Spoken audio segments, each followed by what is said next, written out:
Shalom teman-teman sekolah minggu GKI Jember. Shalom mama papa, shalom kakak-kakak sekolah minggu. Waktunya kita beribadah kembali. Yuk teman-teman, kita siapkan diri untuk mulai sekolah minggu kita. Kalian bisa pinjam HP mama atau papa, boleh pakai laptop atau komputer, atau bisa juga pakai televisi. Minta tolong papa, mama untuk menyiapkannya ya. Jangan lupa mandi ya, gosok gigi supaya harum ketika memuji Tuhan. Nah, kalau sudah pakai baju yang rapi dan bersih, kita mau menghadap Tuhan. Jangan lupa siapkan Alkitab dan amplop persembahannya ya, karena kita mau beribadah. Jauhkan segala hal yang bisa mengganggu konsentrasi kita.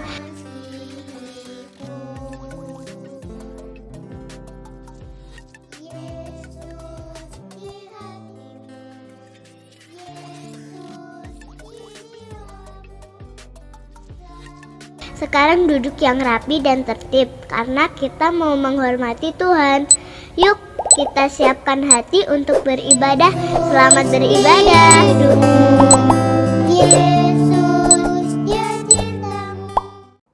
Shalom, selamat pagi anak-anak hebat. Apa kabar kalian semua? Ya, puji Tuhan, jika hari ini kita kembali akan sekolah minggu, ibadah anak adalah satu kemurahan Tuhan. Jadi kita harus mengucap syukur. Di mana kita beribadah?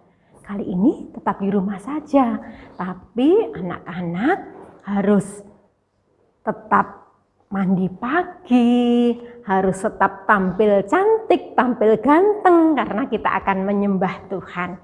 Yuk, kita mau memuji Tuhan, memuliakan nama Tuhan.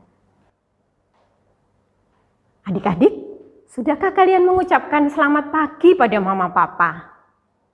Jika belum, yuk ucapkan selamat pagi pada mama papa, pada kakak, juga pada adik-adik. Pagi ini, Kak Ii juga ditemani Kak Puput. Selamat pagi Kak Puput. Juga Putri Condro yang akan menyampaikan kebenaran. Selamat pagi Putri. Mengucap syukur kepada Tuhan, kita mempersiapkan diri dengan sikap berdoa. Kita pujikan, selamat pagi Bapa, selamat pagi Yesus.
Silakan lipat tangan, tutup mata, kita berdoa.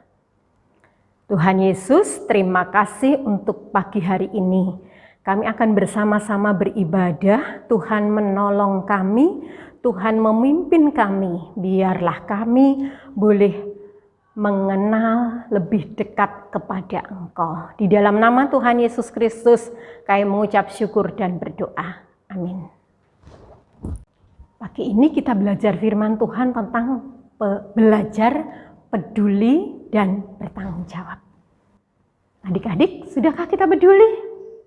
Gimana ya caranya peduli di masa pandemi? Banyak hal loh yang bisa kita lakukan. Salah satunya adalah belajar ketika kita tidak bisa dan mengajari teman ketika orang lain juga nggak bisa. Jadi kita belajar untuk peduli kepada orang lain dan bertanggung jawab. Dalam hal apa? Banyak hal. Ketika kita bermain, kita meletakkan mainan di tempat semula, kita bereskan mainan, itu adalah satu wujud tanggung jawab yang adik-adik boleh lakukan. Tuhan kita, Tuhan yang baik, Tuhan yang mengasihi. Kalau kita belajar peduli, berbagi, tidak ada yang sia-sia, maka kita pujikan satu pujian, Allah itu baik. Sungguh baik bagiku.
Sebentar lagi kita akan mendengar kebenaran firman Tuhan. Kita duduk yang manis, kita duduk yang baik, kita memberi yang terbaik buat Tuhan. Kita memuji Tuhan, firman Tuhan ku dengar.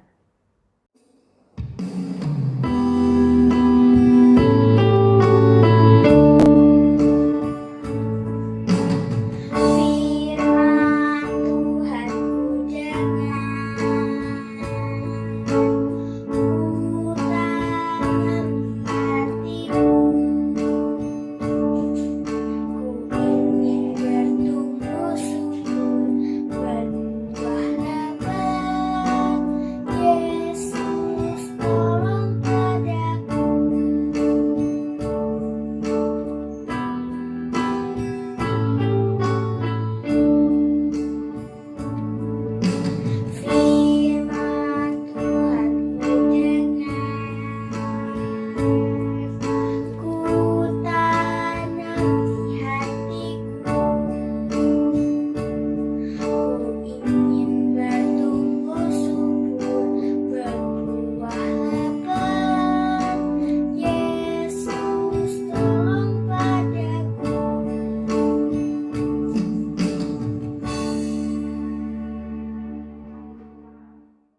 Adik-adik, tiba saatnya kita akan mendengarkan firman Tuhan.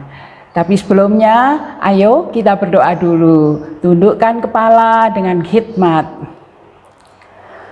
Tuhan, kami datang kepadamu, kami akan mendengar firman-Mu.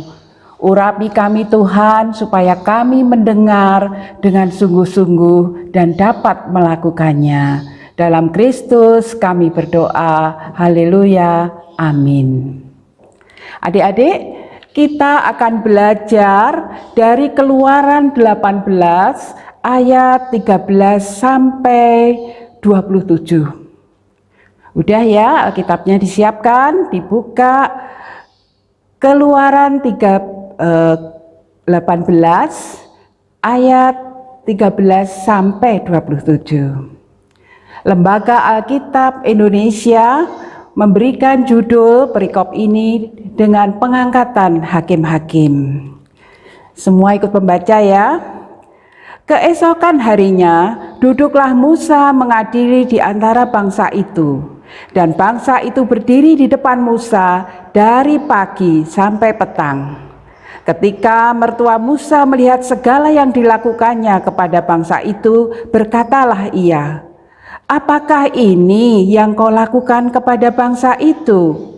Mengapakah engkau seorang diri saja yang duduk, sedang seluruh bangsa itu berdiri di depanmu dari pagi sampai petang?" Kata Musa kepada mertuanya, "Sebab bangsa ini datang kepadaku untuk menanyakan petunjuk Allah. Apabila ada perkara di antara mereka, maka mereka datang kepadaku, dan aku mengadili antara yang seorang dengan yang lain.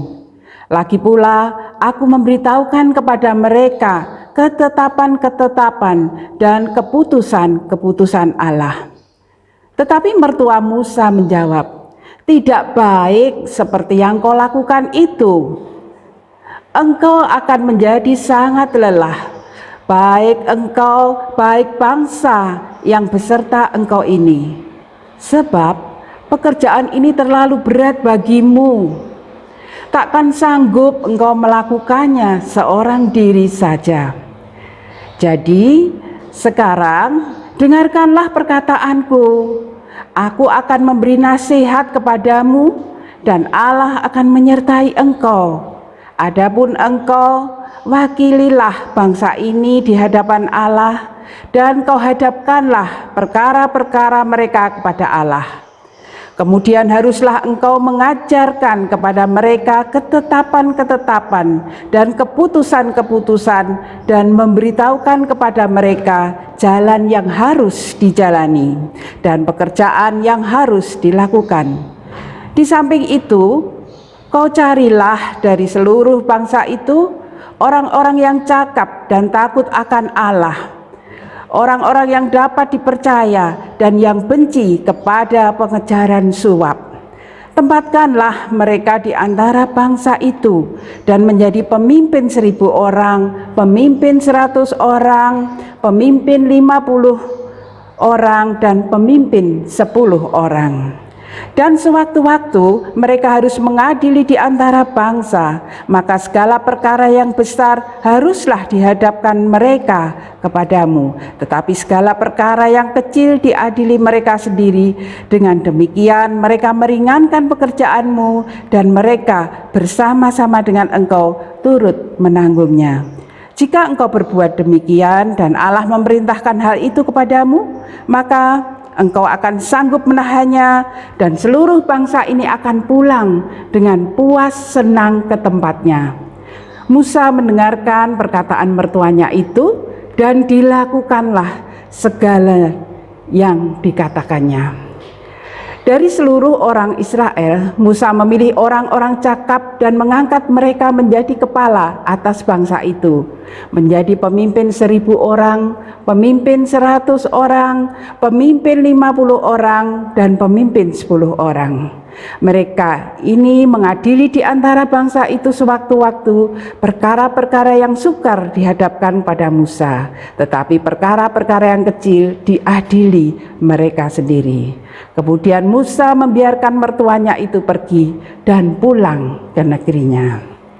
Adik-adik, perikop ini bagus sekali ya kalau kita cermati. Peristiwa ini terjadi di padang gurun, di mana Musa tetap menjadi pemimpinnya, seperti ketika mereka keluar dari tanah Mesir. Ternyata adik-adik, di padang gurun ini banyak terjadi kesalahpahaman di antara umat Israel sendiri. Ada ketidakcocokan, pertikaian, dan macam-macam perkara lainnya. Karena Musa pemimpin dan seorang diri, maka semua perkara ini ditanggung dan ditangani oleh Musa. Caranya bagaimana? Orang itu berjejer-jejer antri untuk menemui Musa, dan Musa melayani satu persatu. Bayangkan adik-adik, yang lelah siapa?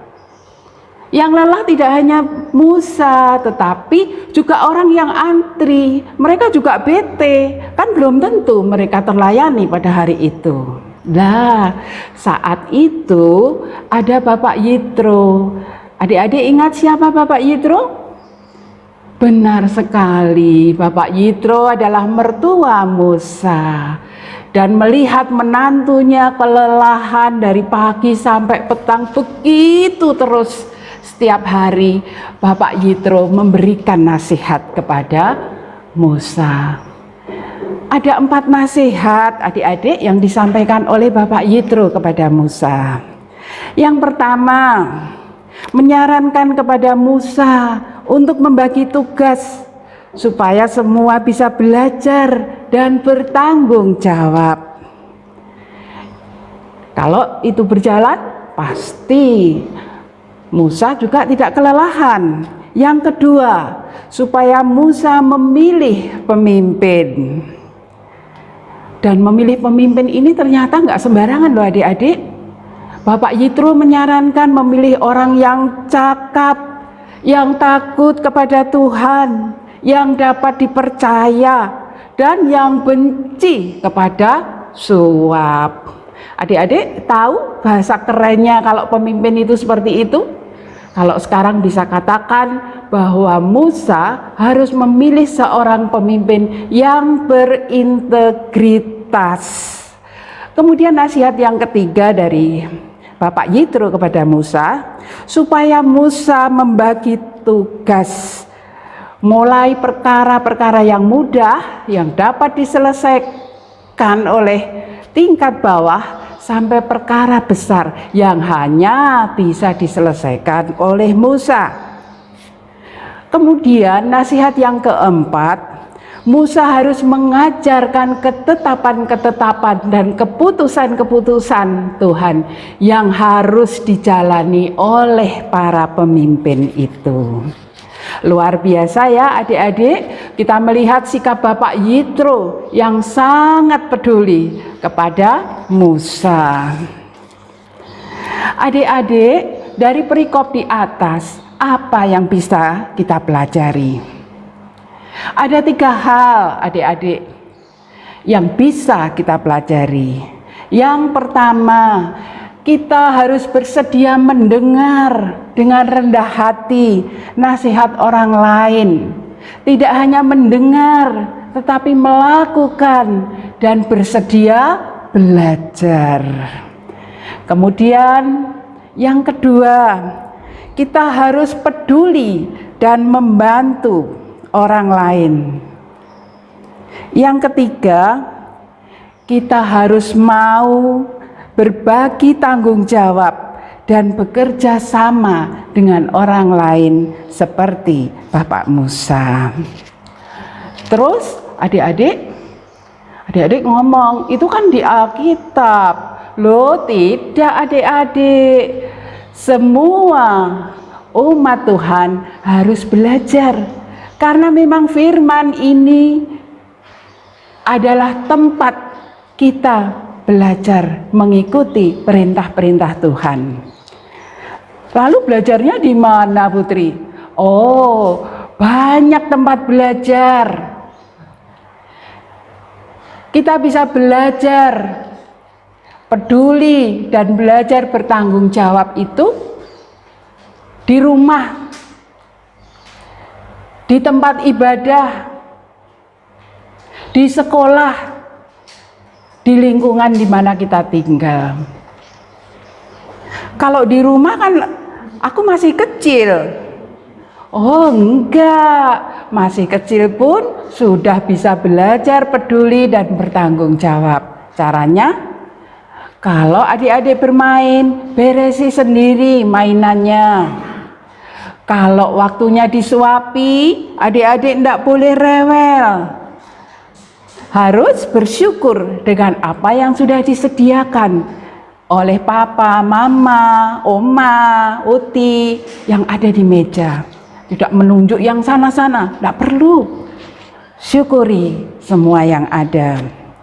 Kemudian kalau adik-adik yang kelas tengah, oh lebih pinter lagi harusnya. Sudah bisa membereskan tempat tidurnya, sudah bisa memberesi buku-buku pelajaran, bahkan bisa membantu ibu, membantu mama dengan mengajak adiknya bermain. Sudah bisa banget. Kalau kelas besar, aduh yang kelas besar sih lebih bisa lagi.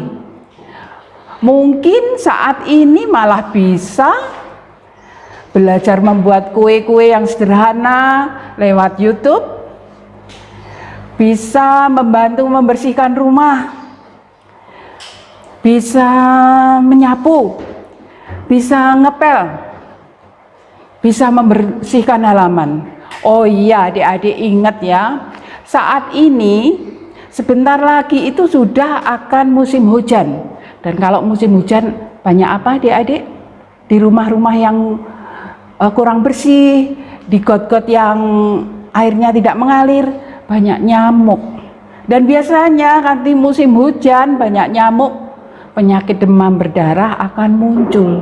Jangan sampai ya COVID-nya belum berlalu, datang penyakit lain. Oleh karena itu, ayo siap-siap bersih-bersih. Jangan sampai di rumah itu kalau diminta bantu orang tua, aduh males, udah ada mbak-mbak yang bantu. Sudah PW, mager, malas gerak. Jangan sampai ya adik-adik. Yang kedua, kita bisa belajar peduli dan bertanggung jawab di ibadah anak. Memang saat ini kita masih ibadah daring, online. Tapi kelak kalau sudah mulai ibadah di gereja, adik-adik bisa bantu doa, bantu mengedarkan kantong kolekte, bahkan bantu mempersiapkan tempat yang akan dipakai untuk pelayanan. Kemudian kalau di sekolah, gimana caranya? Wow, di sekolah sekalipun daring, kita harus siap tepat waktu. Pakai seragam kan? Jangan cuma cuci muka, pakai seragam tapi atasnya pakaian bobo. Jangan, malu dong kayak gitu ya. Dan setiap tugas dari guru jangan ditunda, selesaikan tepat waktu. Ketika kita punya banyak waktu, gunakan sebaik-baiknya adik-adik. Banyak membaca, berolahraga sesuai hobi, kemudian berlatih menyanyi. Kalau yang punya bakat musik, berlatih musik semakin giat, supaya ketika pada saat masuk sekolah, kita sudah siap berpacu menyongsong prestasi yang baik. Kemudian untuk semua adik-adik, dari adik-adik yang kecil sampai adik-adik yang kelas besar, yang besar, belajar peduli dan bertanggung jawab itu kita bisa melaksanakannya dengan sederhana, yaitu mematuhi protokol kesehatan. Caranya, kemanapun kita memakai masker, karena maskerku melindungimu dan maskermu melindungiku. Sering-sering cuci tangan, jangan banyak dolan, bergerombol. Adik-adik bisa seperti itu? Anak Tuhan mestinya bisa adik-adik selama kita berniat Roh Kudus akan memimpin kita semua untuk menjadi anak yang peduli dan bertanggung jawab. Tuhan memberkati kita. Ayo kita berdoa. Terima kasih Tuhan untuk firman yang telah kami dengar. Kiranya Tuhan berkenan menuntun melalui Roh Kudus kami semua, adik-adik, untuk belajar peduli dan bertanggung jawab. Kiranya Tuhan memberkati. Amin. Adik-adik, sebagai wujud syukur kita kepada Allah, pada hari ini kita juga akan memberikan persembahan kepada Tuhan. Jangan lupa ya, kita siapkan amplop, kita simpan di dalam amplop. Pada suatu saat nanti ketika kita diberi kesempatan untuk ke gereja, kita bawa ke gereja. Atau bisa juga dikirim melalui rekening gereja. Sudah tahu semuanya kan? Yuk kita memuji Tuhan dengan pujian Jangan Kamu Khawatir.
Kita akan berdoa untuk persembahan hari ini dan juga berdoa syafaat. Kita kembali lipat tangan, tutup mata, kita berdoa. Tuhan yang mengasihi kami, kembali kami mengucap syukur kepadamu. Jika pagi hari ini Tuhan memberi kesempatan kepada kami untuk mempersembahkan syukur kami kepada Tuhan, kami yakin dan percaya Tuhan terus menolong kami di setiap pekerjaan orang tua kami masing-masing. Berkati persembahan kami biar menjadi dupa yang berbau harum di hadapan Tuhan dan menjadi berkat bagi semuanya. Pagi hari ini kami juga berdoa bersyafaat bagi gereja kami. Tuhan menolong secara khusus anak-anak sekolah minggu. Walaupun kami ibadah di rumah, kami boleh semakin hari menjadi anak-anak yang semakin setia kepada Tuhan dan taat kepada Engkau. Terlebih kalau kami belajar di rumah, di sekolah kami tidak lagi lakukan, tetapi di rumah kami boleh bertanggung jawab dengan tugas kami masing-masing. Berkati juga ketika pandemi ini masih ada dan terjadi, kami rindukan Tuhan menolong, menguatkan kami semua, bahkan boleh melewati masa ini di dalam pimpinan kasih Tuhan. Dalam nama Tuhan Yesus Kristus kami mengucap syukur dan berdoa. Amin. Adik-adik tetap ingat Walaupun kita di rumah saja, kita harus tetap semangat, jaga kesehatan, dan tetap menjadi anak-anak yang taat kepada Tuhan dengan menurut Papa dan Mama. Kita akan mengakhiri sekolah minggu ini, kita berdoa, bersyukur kepada Tuhan, biarlah minggu depan kita boleh jumpa lagi di sekolah minggu online. Kita bersama-sama berdoa. Bapa yang penuh kasih, kami mengakhiri sekolah minggu pada pagi hari ini. Tuhan menolong kami, memberkati kami, biarlah kami menjadi anak-anak Tuhan yang bertanggung jawab, anak-anak Tuhan yang mau peduli kepada siapapun. Terima kasih Tuhan, di dalam nama Tuhan Yesus Kristus kami mengucap syukur dan mengakhiri ibadah anak pagi hari ini. Amin. Selamat hari Minggu adik-adik. Selamat hari Minggu Papa Mama yang sudah setia mendampingi. Tuhan memberkati, sampai jumpa di ibadah anak minggu depan. Dah.